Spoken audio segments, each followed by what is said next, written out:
সবাই চেনে সাফের সেরা রূপনা চাকমাকে কিংবা পেনাল্টি হিরো ইয়ারজান বেগমকে, কিন্তু আপনারা কি জানেন বাফুফের ক্যাম্পে নীরবে তৈরি হচ্ছেন আরেক দাওয়াল।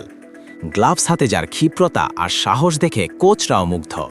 তিনি আর কেউ নন, গোলরক্ষক স্বপ্না আক্তার। বয়সভিত্তিক দল থেকে উঠে আসা স্বপ্না আক্তার যেন এক লড়াকু সৈনিক। উচ্চতা এবং বলের লাইনে থাকার ক্ষমতা তাকে আলাদা করেছে। ঘরোয়া লিগে বা বয়সভিত্তিক ম্যাচে তিনি প্রমাণ করেছেন পোস্টের নিচে তিনিও কম যান না। রূপনা চাকমা যখন ইনজুরিতে থাকেন বা বিশ্রামে, তখন স্বপ্নাই হয়ে উঠতে পারেন দলের যোগ্য ব্যাকআপ। গোলকিপার পজিশনটা বড় নিষ্ঠুর, একাদশে জায়গা পায় মাত্র একজন। রূপনা আর ইয়ারজানের মতো তারকা সমৃদ্ধ দলে নিজেকে প্রমাণ করাটা সহজ ছিল না, কিন্তু স্বপ্না হার মানেননি। দিনের পর দিন সাইড বেঞ্চে বসেও নিজেকে প্রস্তুত রেখেছেন।